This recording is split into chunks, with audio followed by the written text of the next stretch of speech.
Story number 1. The man who ordered the same meal every night. I've worked the night shift at Burger King for almost 2 years now. Same routine, same hum of the fryers, same flickering overhead light by the soda machine that no one ever gets around to fixing. You get used to it after a while. The quiet, the loneliness, the way the place feels different after midnight. Emptier somehow, even when there are people inside. Most nights are uneventful, a few drunk college kids, a delivery driver or two. Sometimes no one shows up at all. But then he started coming in. It was early December when I first noticed him. 3:13 a.m. Exactly. At first I thought the time was a coincidence, but then he came the next night. And the next. Always at 3:13. Always alone. He was average looking, mid-40s maybe, with pale skin and thinning dark hair. Wore a black hoodie every time, even when it rained. Kept the hood up. He never took it off.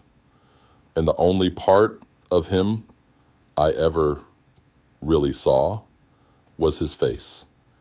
And even that always looked sort of muted, like a photo that had faded over time. He never made eye contact, never smiled. He'd walk straight to the counter, pause, just long enough to pull out cash, always exact change, and say the same words: Whopper, no pickles, small fries, Coke, no ice. Every single night. I memorized it after the third time, didn't even need to ask. I'd just ring it up, he'd hand over the bills, I'd pass the receipt, and he'd sit. Table number 7, the corner table by the window, the one no one really liked. Something about the draft, people said. I didn't think much of it, just figured he was another insomniac looking for quiet. And then I started noticing things, small things. The first was how he sat, never touched his food right away, just sat there perfectly still, like he was waiting for something, hands on the table, back straight, staring out the window, but not really looking at anything. He wouldn't eat until I walked into the kitchen. It became a pattern. I'd hand over his tray, step into the back to check the fryer or refill sauces. And when I came back out, that's when the food would be gone, not half-eaten, gone. Tray clean, cup empty, napkin folded neatly. No mess, no crumbs, nothing. That bugged me. Not because it was creepy, just odd. Like he wasn't eating it, just making it disappear. Still, I told myself not to be weird about it. Night shifts make you notice things you normally wouldn't. You get in your head, start building stories around people who just want to be left alone, but the strangeness kept stacking. One night, the security cameras glitched for a moment, just static on the monitor. When they came back on, I glanced at his table. He was gone, tray gone, nothing left behind. Door hadn't chimed, no movement on the feed. The only sound in the room was the soft hum of the soda fountain and the buzzing fluorescent above me. I stood there, staring at the screen, wondering how I'd missed him leaving. But I didn't say anything. Maybe I zoned out. Maybe he left when I looked away. That's what I told myself. A week later, he didn't show up. I noticed right away because the clock turned 3:13 and no one walked in. It felt off, like the room was holding its breath. Then at 3:22, he came in. No hoodie that night, just a black button-up shirt, clean and pressed. Still the same pale face, still no eye contact, but something was off about his eyes. They looked dull, washed out, almost gray. Same order, same table, but this time he said something else before walking away. He looked at me, not at me, but through me, and said, You forgot the napkin. Just that. Nothing more. Voice flat, almost bored. I handed him the napkin without thinking, and he walked to the table. I watched him the whole time. Didn't go to the back. Just stood behind the counter, arms folded, pretending to check the register screen. He didn't touch the food. Just stared out the window like always.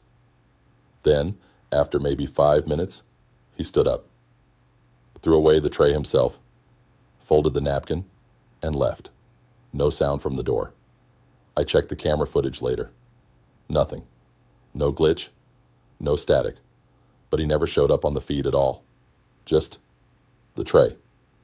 It appeared on the table in one frame, gone in the next.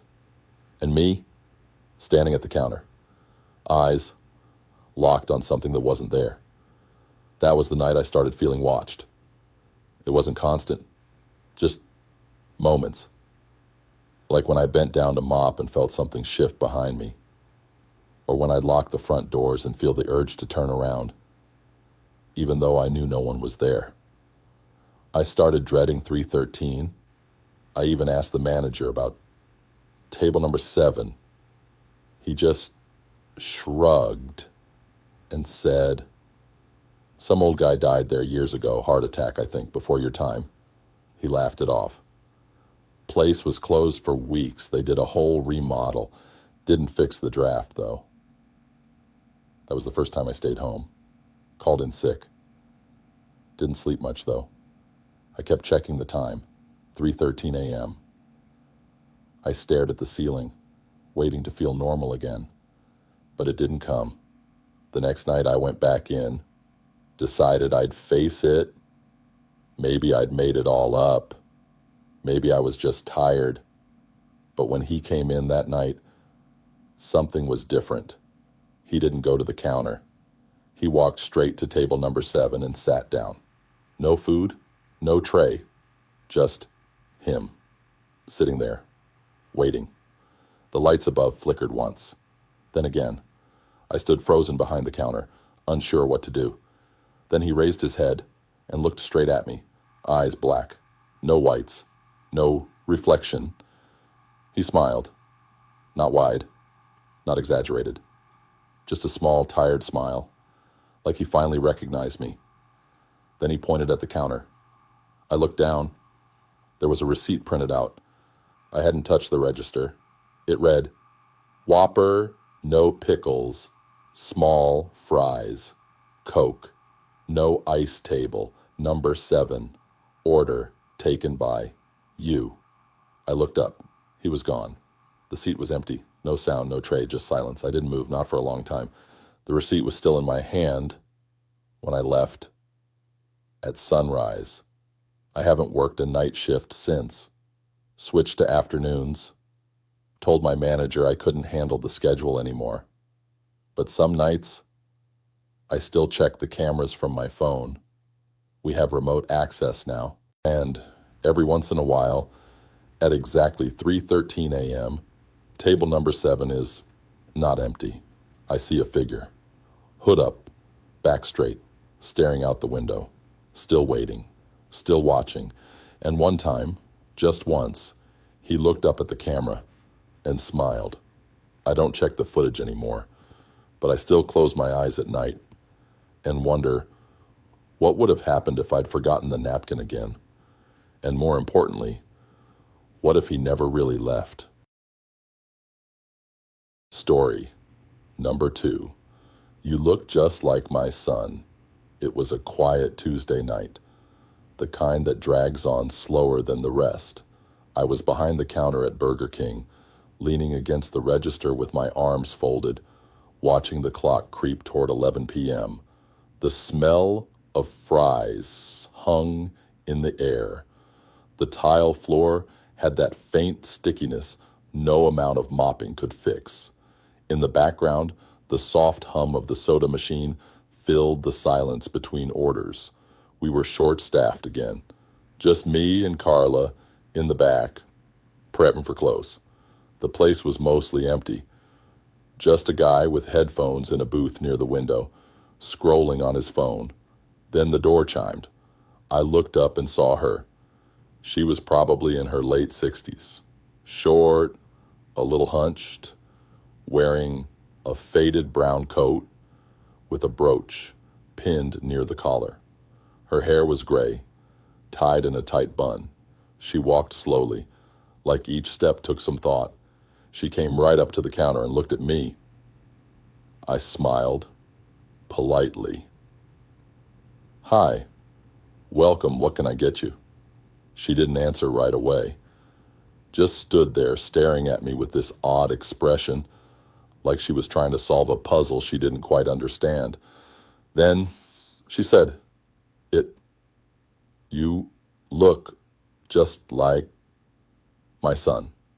Her voice was soft, gentle, but the way she said it made my skin prickle, like I was being pulled into a conversation I hadn't agreed to have. "Oh," I said, trying to keep it light. "That's sweet." She didn't smile. She just kept staring. There was something about her eyes, wet but not teary, wide like she hadn't blinked in a while. I cleared my throat and tapped the screen. "Can I get you something?" She finally looked down, like she had to remind herself why she was there. "Just a coffee. Black. No sugar." I rang it up and told her the total. She handed me a few coins, exact change, without breaking eye contact. I slid the receipt across the counter. Her fingers brushed mine, and they were ice cold. I poured the coffee and brought it to her. She took it with both hands and smiled, but it wasn't the kind of smile you return. It was small, heavy. She walked to the far corner and sat at the booth closest to the bathrooms, same table where some of the older regulars used to sit in the mornings. I didn't think much of it until the next night. Same time, same woman, same coat, same words. "You look just like my son." This time I paused. She didn't act like we'd met before, said it like it was brand new to her. Her tone was identical, soft, like a lullaby she'd sung too many times. I gave her the same coffee, same seat. She sipped it slow, eyes fixed on me the whole time. She came again the next night, and the next, always at 10:47 p.m., always coffee, always that same line. By the fifth visit, something about her presence started to bother me.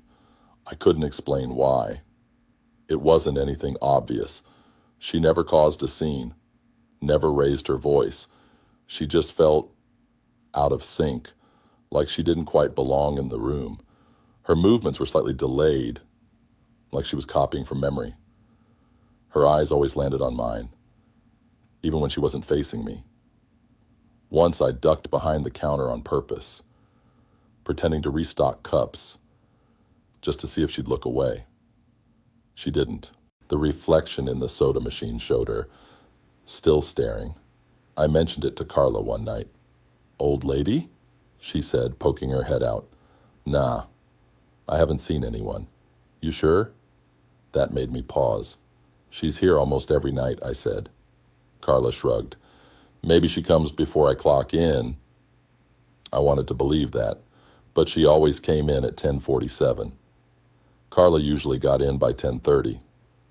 The next night I watched the door. At 10:46, I stood at the register and waited. 10:47. The door chimed. She walked in, same coat, same soft steps. This time she looked more tired. Her cheeks seemed sunken, her eyes darker beneath the lids. She came to the counter, and I spoke first. "Coffee? Black? No sugar?" She tilted her head. "Yes, please." Then she paused. "You're such a good boy." There was a flicker in her expression then, like she was remembering something painful. Her hands trembled as she handed me the change. "Do you miss him?" I asked, without really thinking. She blinked slowly. Her lips tightened. "He burned." That's all she said. And I froze. The register beeped, but I didn't move. She turned and walked to her usual seat. The words sat with me all night. He burned. What did she mean? The next morning, I did something I probably wasn't supposed to. I searched through some old incident reports that the manager kept in a folder in the office. Dusty stuff. Most of it routine. Slips, complaints, equipment issues. But then I found it. 10 years ago, before I ever worked there had been a fire. Small, contained to the kitchen, but it happened overnight. Employee on shift was a 19-year-old named Marco. Electrical short. He was trapped in the back. Smoke inhalation. He didn't make it. No photo. Just a name and a handwritten note from the regional manager. I looked up his last name, same as what was printed on the receipt of the woman's coffee order. Customer, Mrs. Delgado. That night I waited for her. She came in. 10:47 sharp, same look, same pause. You look just like my son. I nodded slowly. Was his name Marco? She froze. Her smile faltered. The coffee shook in her hands. Don't say that name, she whispered. Then she looked around, as if someone might be listening. She left, before finishing her drink. The next night, she didn't come, or the one after that. It's been a week now. Her seat's been empty. I still glance at the door, every 10:47. Still half expect to hear the chime. But she's gone. Then yesterday I was cleaning the counter, wiping down the register like usual. There was a sound, barely noticeable. The receipt printer spitting out a slip. No order had been placed. I pulled it out. No item, no total, just a line of text. You look just like my son. And the timestamp, 10:47 p.m. I stared at the paper for a long time, didn't throw it out. It's still in my pocket. I haven't told anyone, not even Carla. But tonight I walked past the corner booth on my way to the mop closet, and I could have sworn I smelled coffee. Black, no sugar, still warm. Story number 3, the locked freezer incident. I never used to mind the night shifts. Less noise, fewer customers, a certain kind of peace in cleaning the place when it's just you and the machines humming in the background.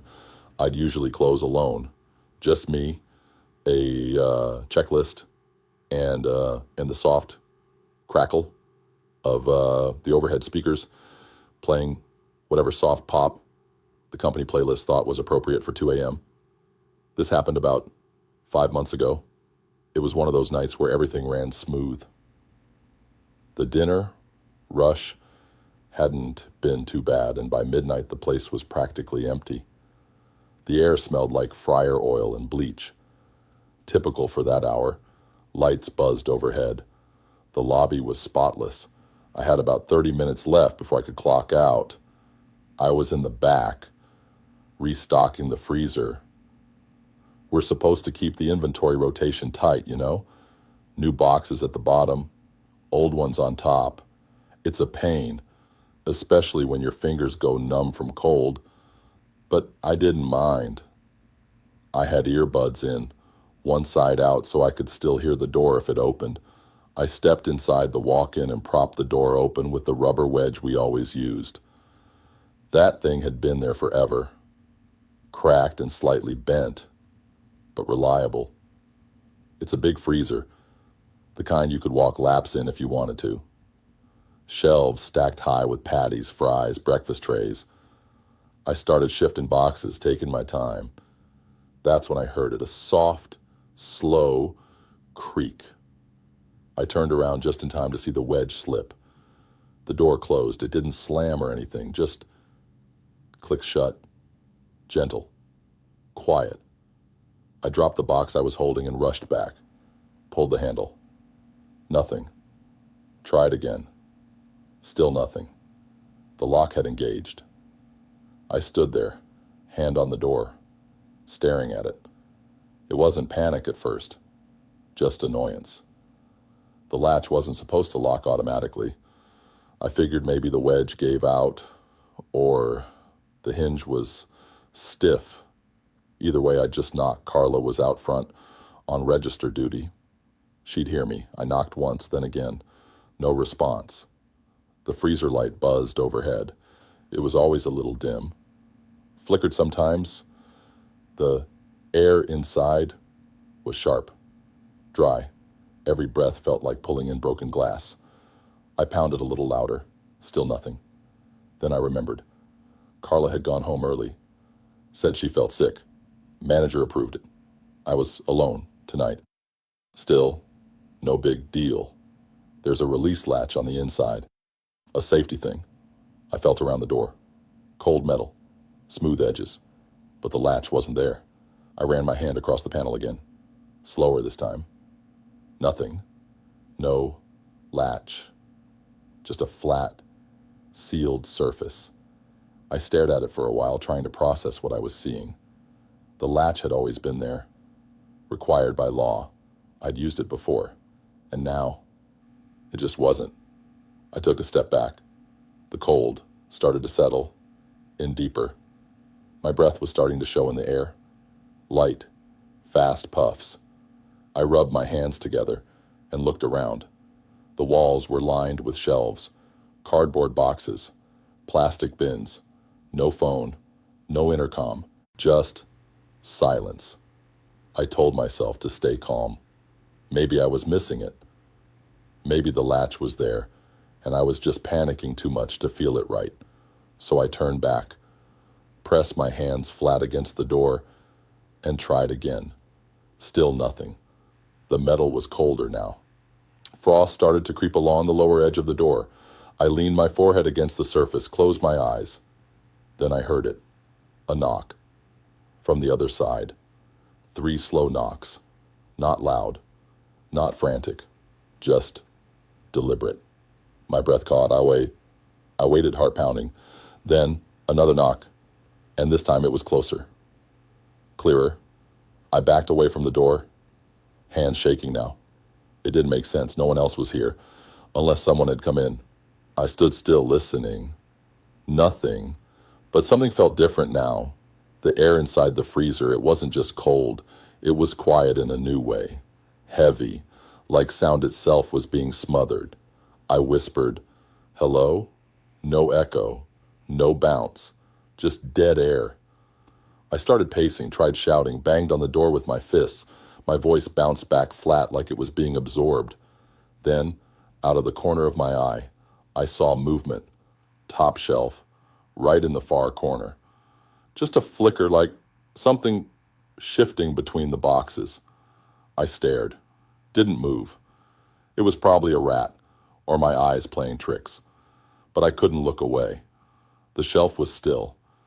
But the box, one of the Patty's boxes, it was slightly out of place. Tilted. I walked over slowly, breath catching in my chest. Reached out, touched the box. It was warm, not room temperature. Warm. I pulled it down, but it was empty. Inside, scratched on the cardboard in messy, jagged letters, was a word. Help. I dropped it, stepped back, tripped slightly. I looked up at the shelves, then started seeing more boxes. Not just food stock, odd ones, unlabeled, mismatched sizes, some of them dented. One had a broken corner, and I swear I saw something dark inside. I didn't check. I didn't want to. Instead, I went back to the door and tried the handle again. Still nothing. My fingertips were stiff now, barely bending. I tucked them under my arms and sank to the floor, sitting against the metal. I don't know how long I stayed there.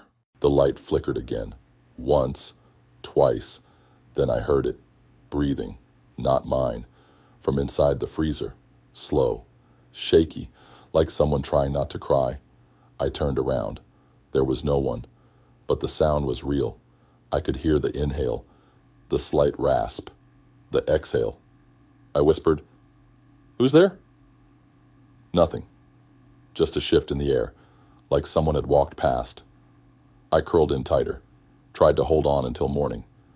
Eventually, I must have blacked out, because I woke up to the sound of the door opening. bright light, warm air rushing in.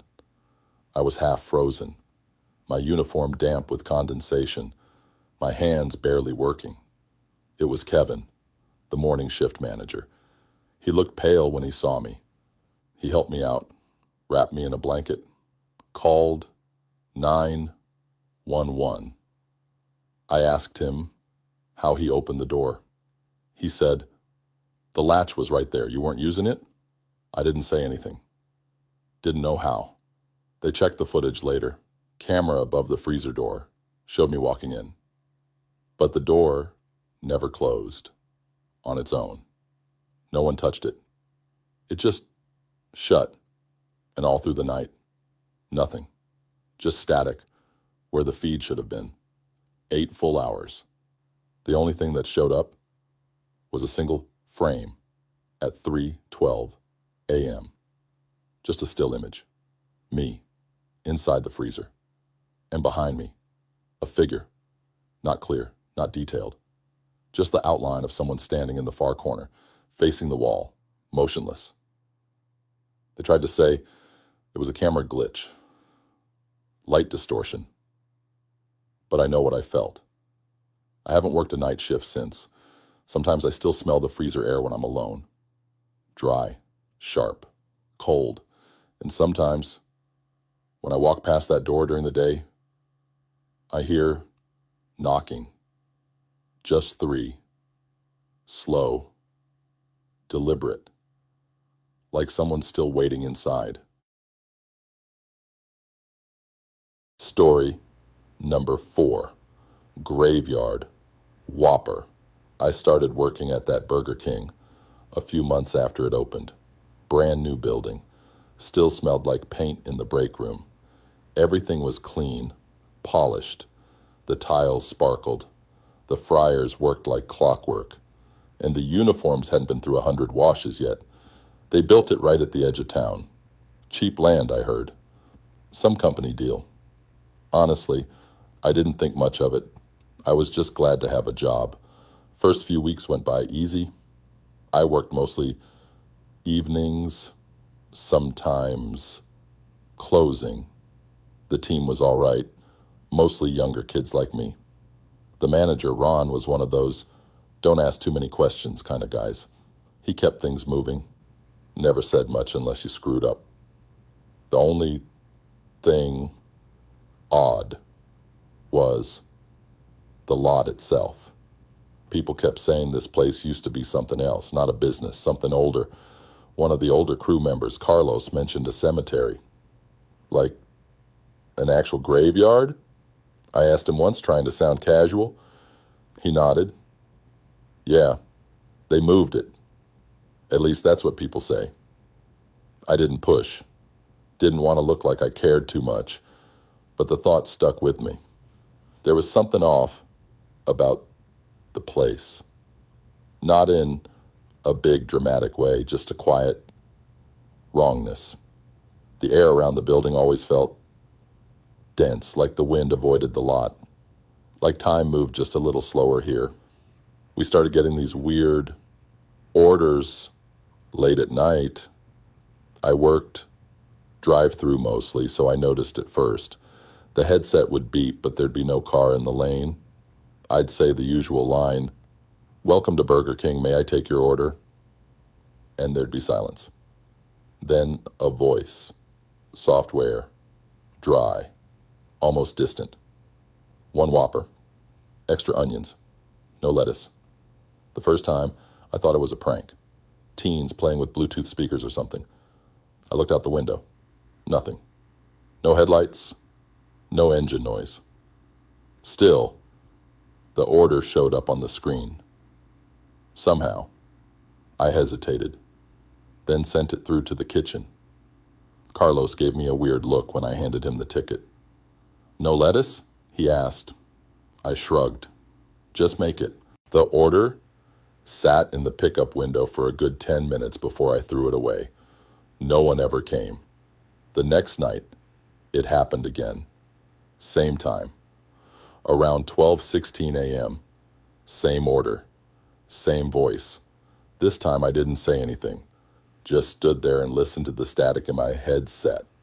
After the voice cut out, Carlos came to the window, looked around. "No car?" he asked. I just shook my head. It kept happening, every few nights, always around the same time, and it wasn't just me. One night, I heard the printer in the front counter go off. It was around 12:20. I walked over to check it out, thinking someone placed a mobile order, but the receipt was blank. No phone number, no order number, just 3 lines. Whopper extra, onions. No lettuce. No one had touched the register. I looked around, lobby was empty, drive-through was dead. The door sensors didn't chime. I told Ron, he didn't even flinch. He just looked at me and said, "Don't throw those away anymore. Bag them and leave them by the side door." I stared at him. "You're serious?" He nodded. "Just do it." So I did. That night, when the order came in, I made it myself.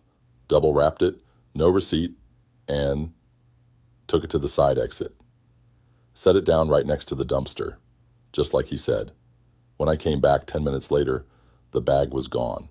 No animals, no wind, just gone. That's when the dream started. Nothing crazy.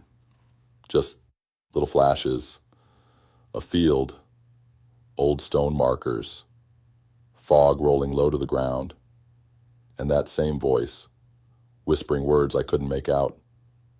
I started waking up with this tightness in my chest, like something had been sitting on me all night. My hands would be cold, my mouth dry. I told Carlos. He looked at me for a long second, then nodded slowly. "You know they didn't move all the graves, right?" I blinked. "What?" He lowered his voice. "The developers paid to relocate the cemetery, but the older records were incomplete. Some of those graves didn't have markers, just wooden crosses that rotted away. People forget things over time." I didn't know what to say. He kept talking. "My cousin used to do construction, said they found bones during the foundation work. Real quiet. No reports filed. They just covered it up. I started avoiding the late shifts after that, but one night, someone called in sick, and Ron asked if I could cover. I said yes. It was a quiet night. Nothing unusual. No weird orders. No whispers. Until close. I was taking the trash out through the side door, the same one where we used to leave the bags. It was cold, windless. The sky was heavy with clouds. I set the trash down and turned to head back inside. That's when I saw him. A man, standing in the field just beyond the parking lot. Thin frame, dark coat, face hidden by shadow. Just standing, still, watching. I froze. He didn't move, didn't wave, didn't call out. Just stood there. I stepped back inside slowly, locked the door, and turned off the outside lights. When I looked again, he was gone. I didn't tell anyone. I finished the shift, left in a hurry, and didn't sleep that night. 2 days later, I saw the receipt again. It printed itself at 12:18 a.m. Same order. I didn't touch it, just watched it curl out of the machine and land on the counter. Carlos came by, picked it up, read it. Then, without a word, made the Whopper and took it out to the side door. I followed him. He left it there, looked out across the empty field, then turned to me and said, "It's just respect. That's all it is." I nodded. Didn't ask anything else. Now when I work late, I listen for the order. When it comes, I make it. Double wrap it. No receipt. I leave it by the side door. It's always gone by morning. Sometimes, if I look too long into the darkness outside, I think I see a shape. Tall, still, patient. I don't check anymore. I just make the order. and I never forget the extra onions. Story number 5. The mirror in the bathroom. It started like most things do, on night shift. Quiet, dull, and slightly too cold. I worked at a Burger King just off the highway, one of those older ones that always smelled like a mix of fryer oil and wet mop, no matter how much you cleaned. Nights were usually uneventful. A few truckers.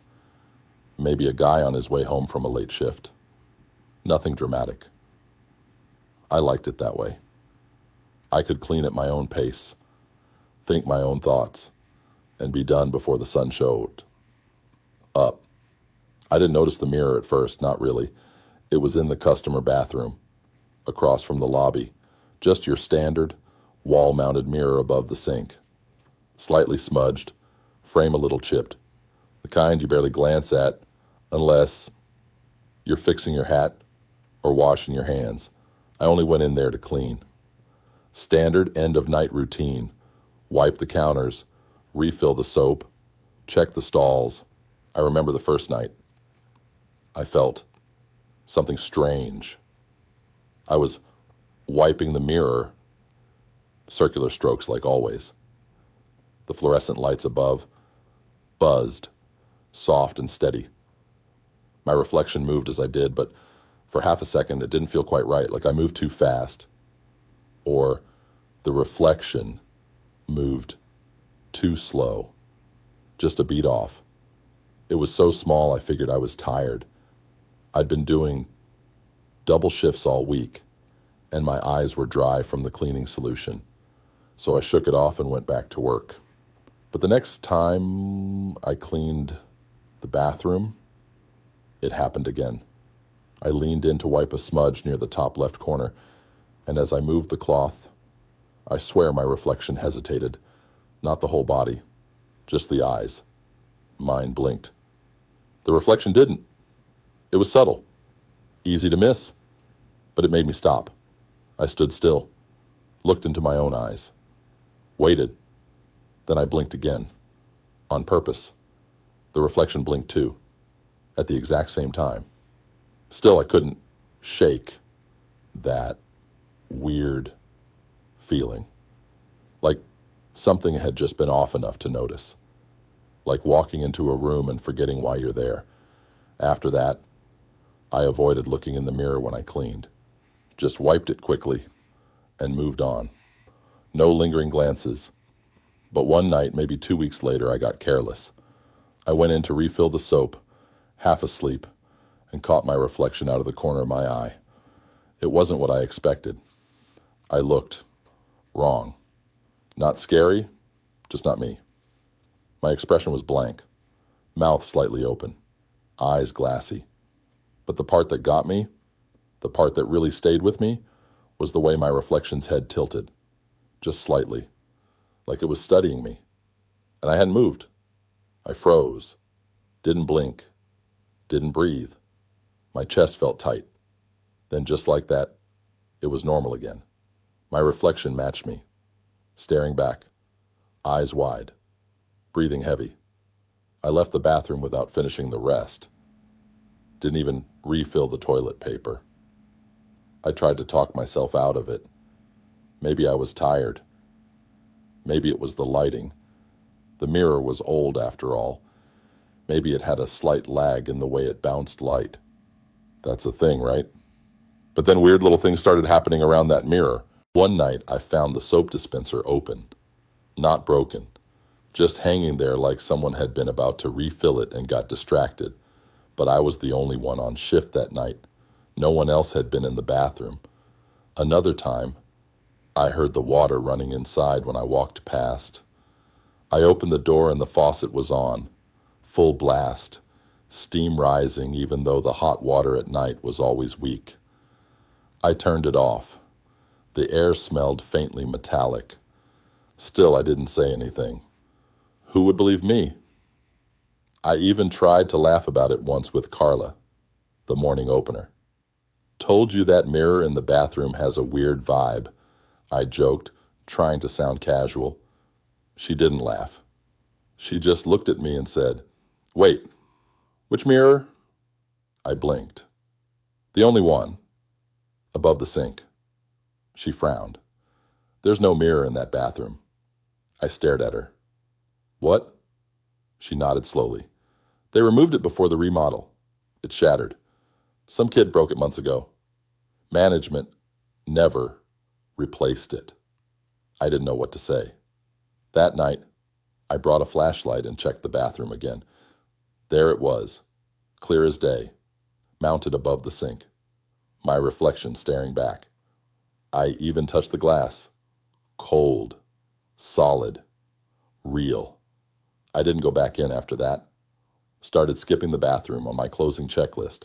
Wrote it up as checked, clean, and hoped no one noticed. But then the weirdest part happened. The security monitor. We have a tiny black and white screen above the mop sink that shows feed from a few spots inside. Just the lobby, the kitchen entrance, and the hallway by the bathrooms. One night, I was refilling napkins when I caught movement on the screen. Someone walking into the bathroom. I paused, stared. It was me. Same uniform. Same building I hadn't moved from the supply shelf. I looked back at the hallway. Empty. Back at the monitor. He was inside now. In the mirror's view. Washing his hands. Then he looked up and stared straight into the camera. I shut the screen off, didn't watch it again after that. A few nights later, I came in to start my shift. Carla was in the break room, pale and quiet. "What's up?" I asked, trying to sound normal. She didn't look at me. "They found glass all over the bathroom this morning," she said, like something shattered. "But there's no mirror. Hasn't been one since the remodel." I didn't respond. Didn't know how. I walked past the bathroom slowly on my way to the front. The door was slightly open. I swear I saw movement inside. Just a flicker. And for the first time since I started, I kept walking. Didn't look. Didn't clean. Haven't been back in there since. And even now, when I pass that hallway, I feel it, like a presence pressing against the back of my neck. Watching, waiting. But I don't look in mirrors anymore. Not at work. And sometimes, even at home, I catch my reflection lingering a second too long, like it's waiting for me to notice. And I try not to, because I'm afraid if I do, it might smile back. Story number 6. The closer. Most people don't like closing shifts. I never minded them. There's something about the quiet after the dinner rush that felt peaceful. Just me, the machines humming low, and the occasional hum of the ice machine dumping cubes into the bin. The store would empty out by 10, and I'd have the last 2 hours to clean, stock, and lock up. Nobody bugging me. No angry customers. Just the smell of fryer oil in the air and the soft squeak of my shoes on the floor. This was the Burger King off Highway 15. Not the busiest, but steady. I'd been working there 6 months before I started hearing about Rick. It came up casually one night. One of the newer girls, Zoe, was telling me to leave the mop bucket in the back because Rick doesn't like it near the kitchen door. I laughed. "Who's Rick?" She shrugged. "The closer. He works overnight sometimes, I think. Kind of quiet. Keeps to himself." I frowned. "There's no overnight shift." She looked confused. "Oh, maybe he just comes in late to prep." We left it at that. I didn't think about it again until maybe a week later, when I was finishing up a close by myself. Everyone had clocked out. I was wiping down the grill when I heard the back freezer door shut. Firm, not slammed, but loud enough to make me flinch. I froze. I hadn't gone near the freezer since restocking 2 hours ago, and I was sure I was alone. I turned slowly, half expecting Someone to pop out and say they forgot their phone or jacket. Nothing. "Hello?" I called out. My voice felt thin against the silence. No answer. I walked back, checked the prep area. The freezer door was shut, lights off, no one inside. I went back to cleaning. Chalked it up to building pressure or old hinges. You hear things when the store's quiet. But the next night, it happened again. Same time, about 11:45. This time, it was the sound of the broom scraping across the floor in the dry stockroom. A steady, slow, dragging sound. I waited at the edge of the hallway and listened. Then it stopped. I walked in, light already on. Nothing there. Just the broom leaning against the wall, exactly where I'd left it. When I got back to the front, I noticed something else. The mop bucket had been moved.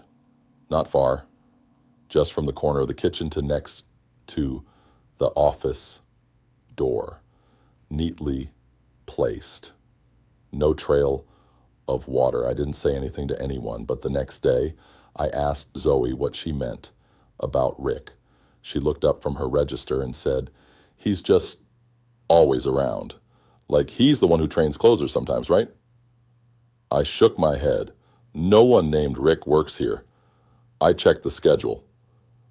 She looked confused, but I saw him. He wears the black jacket, stays quiet, never really talks. I thought he was like the manager's brother or something. I didn't have a response for that. That night I stayed after, close longer than usual, just to see.